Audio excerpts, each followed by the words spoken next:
Brought to you by bedroombattlefields.com. This is the Tabletop Miniature Hobby Podcast.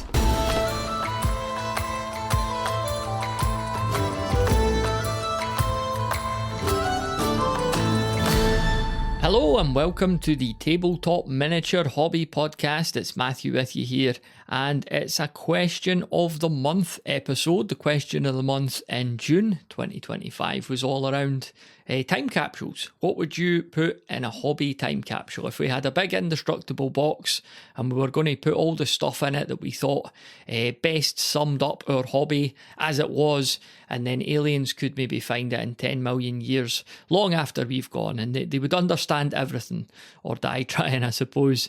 So we got a few good responses in. I'm going to play them for you now, and then I realised that I never really answered these questions myself, so I think I'll have a wee bash of it at the other end. But first up, let's dive in and find out what everyone else was saying.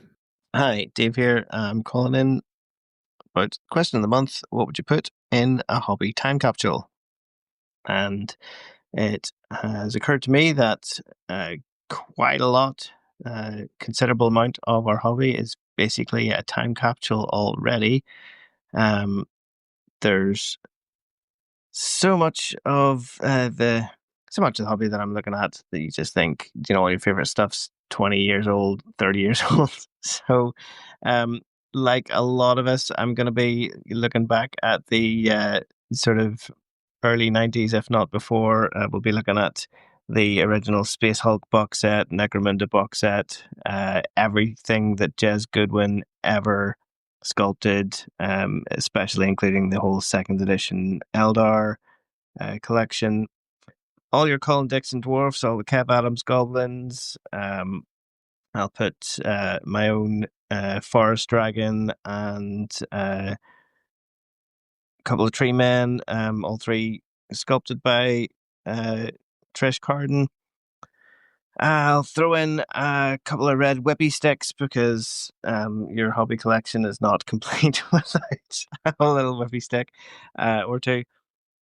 And yeah, our own hobby time capsule aside, I'd like to suggest to the aliens that are coming ahead of us that the hobby did not in fact end in 1995. We will put something a bit more modern in there. I don't have a copy of the Burrows and Badger second edition rulebook, but I'm going to chuck it in anyway because it's an imaginary time capsule. We'll throw the whole Burrows Badgers range in there as well, just for something gloriously outside of the box. And for all the hobbying kids whose hobby lives have been tragically cut short by the end of the world, we'll toss in all the things we've sculpted for the kids, all their characters, and just by way of recognition of all the hobbying to come.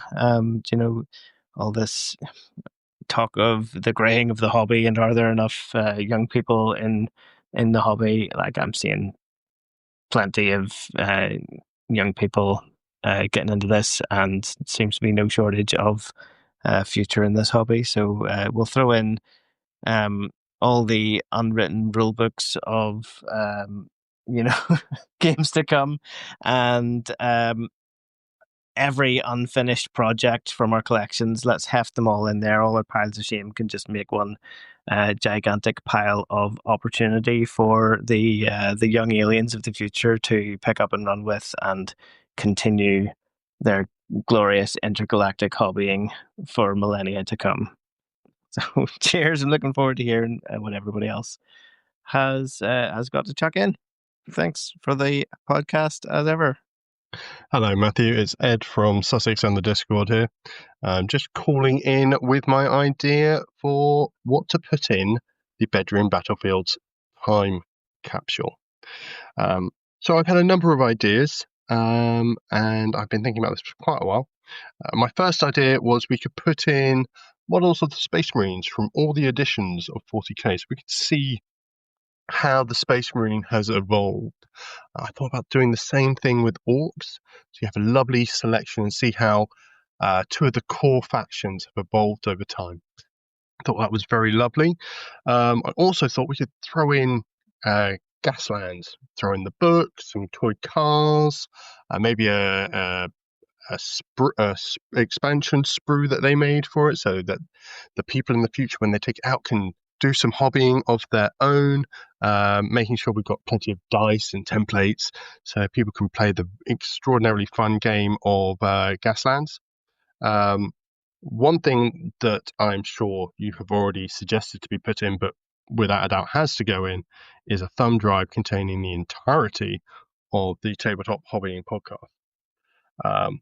There are a few other ideas as well, but I have one specific project in mind.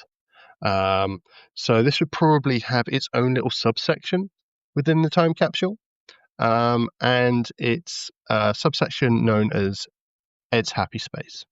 And within Ed's Happy Space, we're going to put in the Codex Imperialis from 2nd edition 40k. This is the book that made me fall in love with the tabletop wargaming hobby. It contains all the lore of the early lore of 40k, and is a wonderful read. And this is going to be the base of our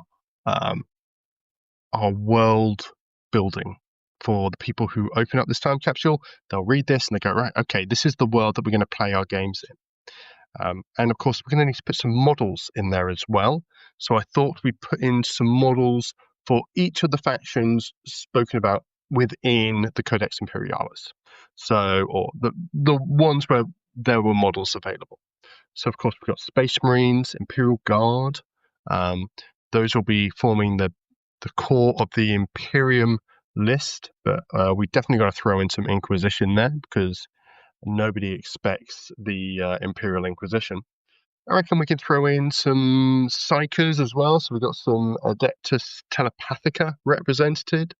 Maybe even be able to find some proxies or create something for a few Adeptus Mechanicus models.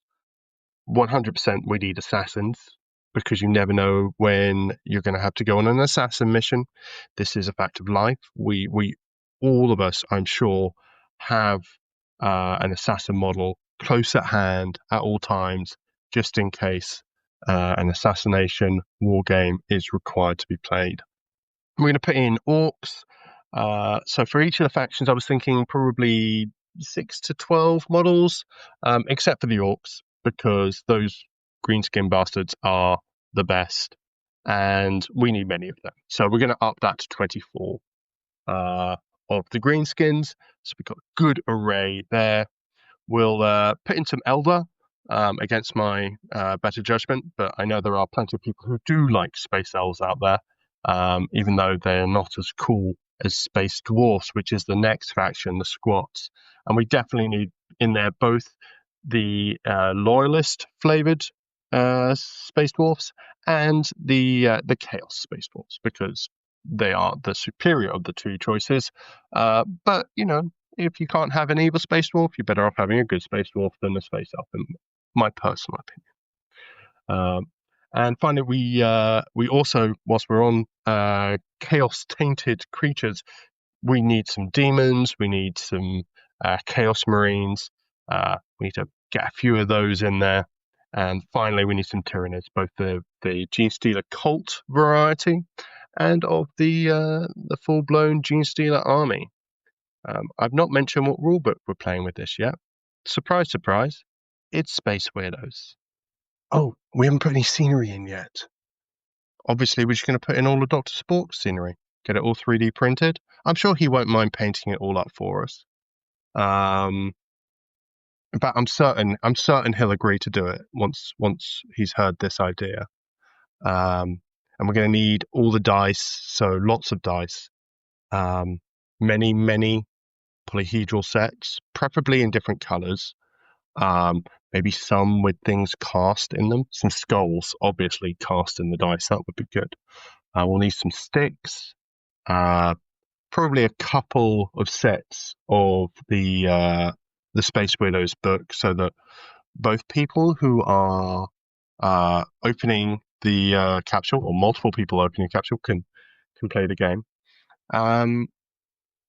Yeah, I think that will be almost everything. Oh no, wait a second. We need some lovely bowling green grass mat for them to play on. That I think that will be everything. Hi, Matthew. It's Mark. A very quick one from me. What would go in the time capsule? I think I would put in the contents of my recycling bin.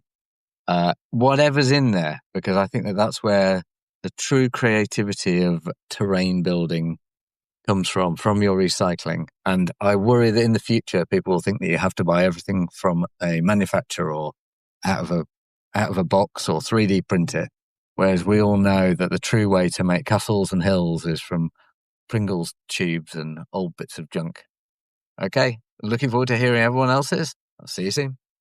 Hey guys, this is Sebastian, aka Base from the Discord server. If you guys are hearing some voices in the backyard, it's my kids who's playing in the garden. We just inaugurated the summer pool, and trying to cool down in the summer heat. What I would send in the time capsule would be like a basic pamphlet or a small booklet explaining the basics and the cores of a wargaming. Sorry, trying to focus. Because I think someone else is gonna send like a white dwarf or a golden demon magazine or whatever, and probably some other rule sets as well. But I think if you can explain the basics, you got a good foundation you'll get a great foundation of understanding of the concept wargaming. A bit boring, so probably I would include like a small set of wargaming miniatures as well. Something that would withstand time. I don't know what it would be. Maybe something in diamond. I don't know. Let us go bros up. Sorry guys, I have to get back to my kids. You have a great day now. Bye. Hello everyone, Callum, aka Dr. Spork here. Oh, just a sec. Oh, yeah, it's here somewhere. Ah, yes. There it is. My very brownest of noses, because what I want to put in the Bedroom Battlefield's tabletop miniature hobby podcast time capsule is the Bedroom Battlefield's tabletop hobby podcast. And if not all of it, these Question of the Month episodes. I suspect I don't need to explain why. My better half reckons most of the rest of you have the same answer. But I doubt everyone is quite as sycophantic as me. The reasons I enjoy this podcast so much is exactly why it's perfect to go into the time capsule. The variety of game systems, miniature manufacturers, personalities and opinions that are discussed and featured on this podcast is broad and interesting, ranging from luminaries of the hobby through to us mere mortals. These views and approaches have completely changed the way I indulge in a hobby and have increased my enjoyment of it no end. And if this is all too nauseatingly fawning for you, how about we just grab Rick Priestley, Andy Chambers, Jervis Johnson, John Blanche and Dan Abnett, lock 'em in a freezer and chuck 'em in. Anyway, thank you Matthew for the podcast and our recent game of Blaster Station. I had great fun. And I can't wait to hear why everybody else wants to bury this podcast in a deep, dark hole. And if anyone is interested, you can find me as Dr. Spork on Blue Sky or Mastodon, or for any 3D printers out there, look me up on 3D Cults or My Mini Factory. Cheers. Hey everybody, Axe Annex from the Bad Internet Friends podcast here, and today I'm coming to answer the question of the month, which is, what hobby stuff would I want to put in a time capsule? And I actually spent all month thinking about this because I have zero interest in time capsules or the concept, because I'm a terrible hoarder. So I think instead of any of that, what I would like to do is become a barrow wight. I want all my hobby stuff buried with me, entombed, if you will, And when hapless hobbyists come searching for my hoards, I would rise from the dead, brandishing paintbrushes and wet palettes, and make short work of them. That to me sounds like the best scenario. But if I had to do a time capsule, I think I would probably want to put in some Oyomaru and some UV curing resin with a little UV light, because that stuff is just magic. Maybe I'd put in a pack of Sharpies that have to be sealed, I guess, against time somehow. Some sort of time sealing device. And a little airbrush with an attachment to attach that Sharpie to, and a little air compressor so people can live on with the wonders of airbrushing Sharpies long into the future. And what else? Probably should put a classic plastic sprue in there. Maybe some old GW Games Workshop plastic sprue back from the days where they had multi-part kits that just fit together with legs and arms, and torsos and heads, and you could pose them as you want. Say, fellas, those were the good old days. That's when it was a joy to build miniatures. I'm looking forward to hearing everyone else's answers, and I'm going to take off. Thanks a lot, Matthew. Take care. Bye-bye. Cryovolcano, a solo scenario that could be played with any sci-fi skirmish rule set and miniatures, is now available on the Bedroom Battlefields Patreon. It was originally published in Miniature Wargames magazine, and you'll now find everything you need to play it, along with a whole host of additional bonus content over at patreon.com/bedroombattlefields. That's patreon.com/bedroombattlefields. And now back to the show. Hey Matthew, Bruce here, aka Roll for Wounds on the Discord. Great question this month. What would I put in a hobby time capsule to be discovered by aliens in 10 million years?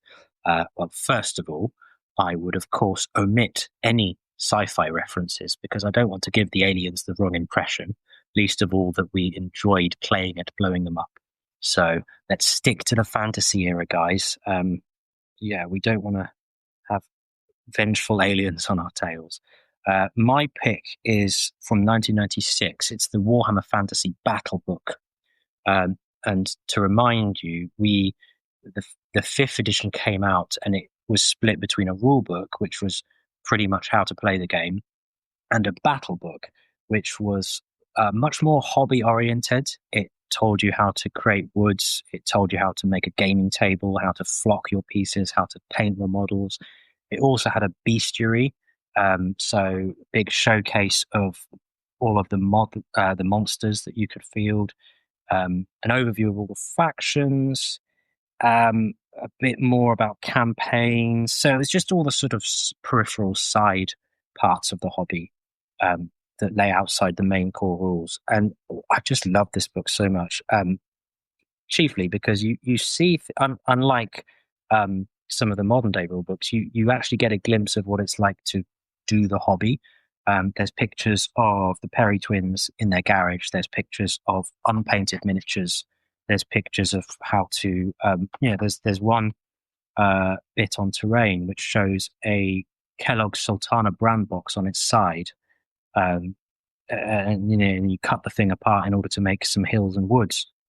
So as a kid that picks up my Warhammer book, I want it to be relatable. And this book, I think, is a really nice bridge between the polished final product, that's your perfectly painted miniatures, and then actually leaning into the reader and saying, hey, this is how you do it.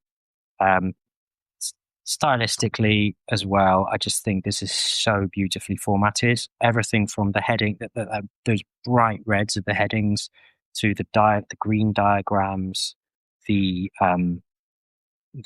legibility of the way the rules are set out, I find much easier to read. I think probably the language is a little murkier than modern day, but definitely the way that it's formatted. I'm a graphic designer by trade, and I just love this. I think this is so much more characterful. I just think this is a great time capsule edition because it showcases in one book what it would be like to love the hobby, including most importantly, pictures of actual people playing the actual game, pictures of a handwritten army list, blank army lists for you to scroll in yourself. In fact, when I found this book, I originally had an orc army that I'd scribbled into the back, which was great. Probably was about 5 years old, but yeah, love this book. I would definitely include it.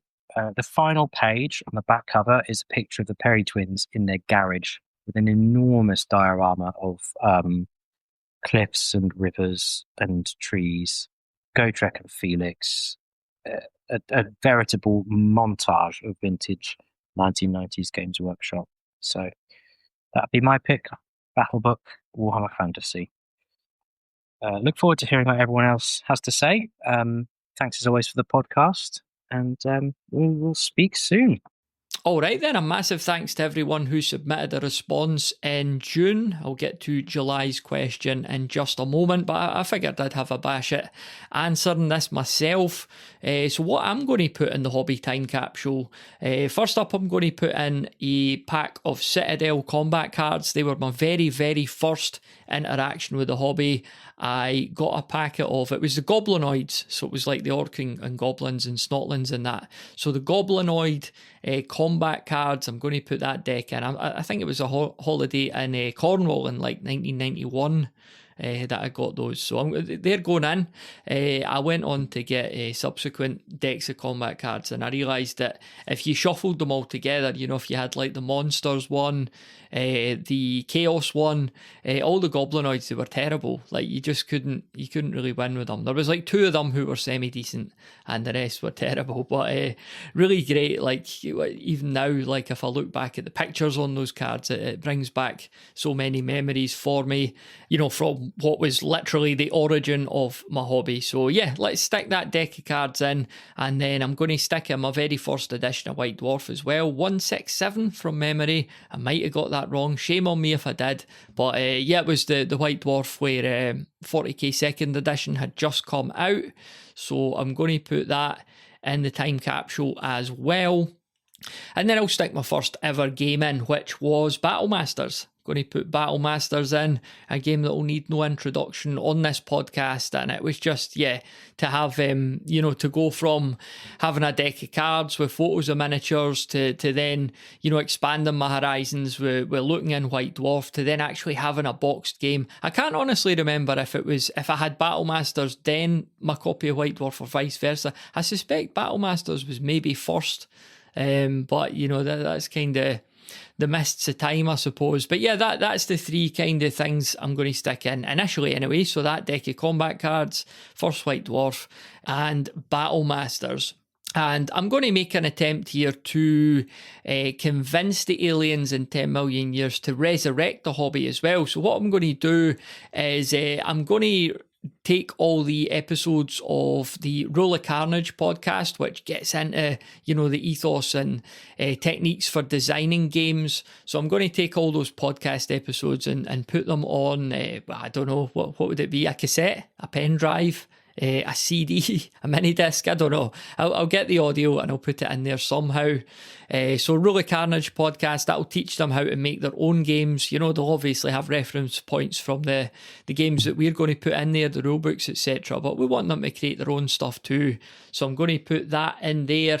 Along with maybe like one of the books I really like, and I find myself returning to it now and then, is Joe McCulloch's Perilous Dark, ostensibly just a guide to playing, creating and playing solo games of Frostgrave, but I think there's actually a lot more in there, even if you're not a Frostgrave player. He kind of goes through his thoughts on making solo games interesting and how it's not just about, you know, taking a warband controlled by you and then this rival warband controlled by the game's AI.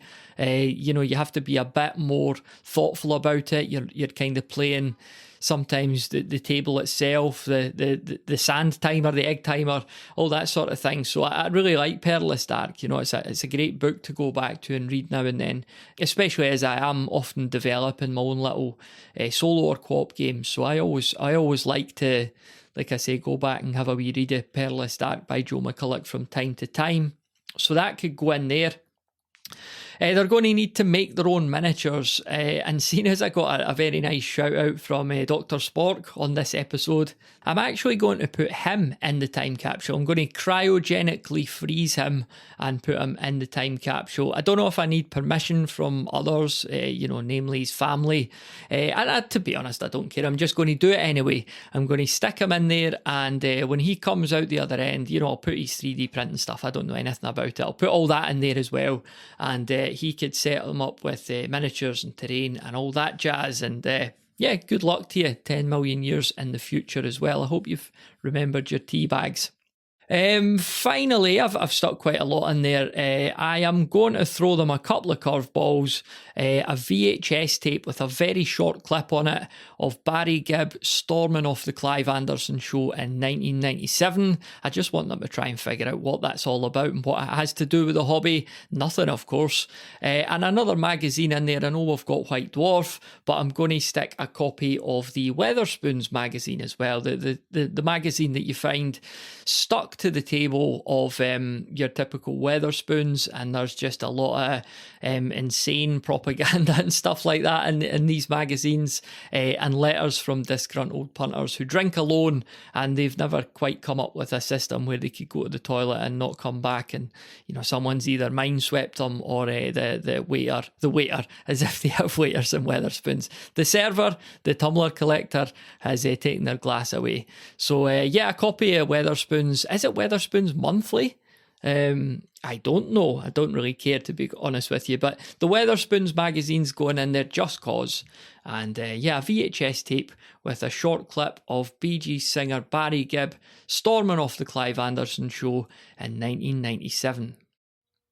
All right, then, it's time to talk about the question of the month for July 2025. I'm going to ask a wee bit of you here. I'm going to ask you to get really creative, because I want you to think about some of your favourite films or TV shows, and then I want you to reimagine them with the tabletop miniature hobby at the core of the plot line. So, if we think about Toy Story, Andy was the kid in Toy Story, wasn't he? So imagine instead of, Buzz Lightyear coming into the household and upsetting all the dynamics of the existing toys, we're instead going to have Andy's unpainted miniatures. They're all wanting to get some paint on themselves, and he goes and brings home a brand new army, and all these existing miniatures are really upset about that, and hilarity ensues. We also have Breaking Bad, very popular and famous TV show where Walter White, he's a chemistry teacher, and he's terminally ill, and he becomes he cooks meth to fund his treatment. But what if Walter White was instead a terminally ill art teacher, and he had this double life, moonlighting as a commission painter to try and fund his treatment instead? So that would be Breaking Bad, reimagined with the miniature hobby at its core. So send your ideas in, whether it's 28 mil later or Honey, I Shrunk the Scale. We'd love to hear your response to this question in July of 2025. You could send them in by going to bedroombattlefields.com/voicemail, and I need them in by Tuesday, the 29th of July. All right then, just a couple of wee hobby things to finish up with on this episode. I completed my Blood Bowl team. I finally painted them up. It's my Gnome Blood Bowl team, Wimble Gnome FC. So I'm happy enough with them. It was I think I'm always tabletop standard, to be honest with you. But I really I was prepared to let certain things go when painting these. The miniatures are fine. They're just not really my thing. And I don't know whether that led to me just being happy to overlook certain wee bits and pieces where I wasn't quite as tidy as I often try to be. But, I see these very much as playing pieces, as the old cliche goes. But I've painted them up, and from a distance they look totally fine. They'll look absolutely fine on the board. So I will stick a link in the show notes to where you can get a look for yourself and just see what you think of them. But Wimble Gnome FC are completed. and I'll hopefully be getting a game of Blood Bowl in the next couple of weeks or months. I've not actually played it yet, apart from playing a couple of turns on my own in a kind of solo sense, just to get a feel for it. But I am looking forward to playing a game of it, and now that I've got a team completed, that's a good incentive to go and arrange something. So yeah, look out for the fortunes of Wimble Gnome FC, and we'll find out how they get on. So I'll be going back to my 15mm Chaos Army now. I still have a few units of them to paint up. I've got a unit of Beastmen in 15mm. They've been primed. I've got these Shield Maidens as well. They're pretty cool, sort of Marauder type miniatures. So there's a unit of them ready to go. I've got 4 Chaos Knights on horseback. And at the moment, I'm just finishing off some Minotaurs. So there's 4 of them. They're Ralpartha. So nice to get back to that kind of aesthetic after painting stuff that Games Workshop made in like the last couple of years. So that's been cool. They won't take very long at all. And then I'm swithering whether to move on to one of the other units that I mentioned, or I've got a small warband of Burrows and Badgers. It's Hares and Rabbits. I think there's 5 of them. And I'm thinking of doing the old palette cleanser. I'm thinking of just painting them up. The Oathsworn stuff, it's just so easy to paint. The paint almost falls onto the miniatures. They're just so good, and everything's really well defined. I always enjoy painting those. And I think I've kind of earned it, to be quite honest with you, after not really painting those gnomes, but building them. Christ, that was just horrendous. I won't get back into all that again. But yeah, I'm thinking of going back and doing those. And I reckon that's what I'm going to do after I get finished up with these Minotaurs. And I am consequently in a position now where, not that I wanted to buy more stuff, or had planned to buy more stuff, but like I'm in a situation now where I'm thinking like I probably shouldn't buy any more miniatures, because I've always primed them. We've got like a small north-facing garden, and it's always been a bit of a shambles. It's just weeds, and like there was chips in there somewhere buried. And it was a handy place to nip out with the spray can and just prime the miniatures, because I do a Zenithal quote. So go out there and spray them black, and then later on go and put the grey can or the white can over the top of them and give them that Zenithal spray. And if I was getting some paint on the dock leaves and all that, so be it. It wasn't a big issue. But just last month there, my wife finally convinced me to do something with the garden.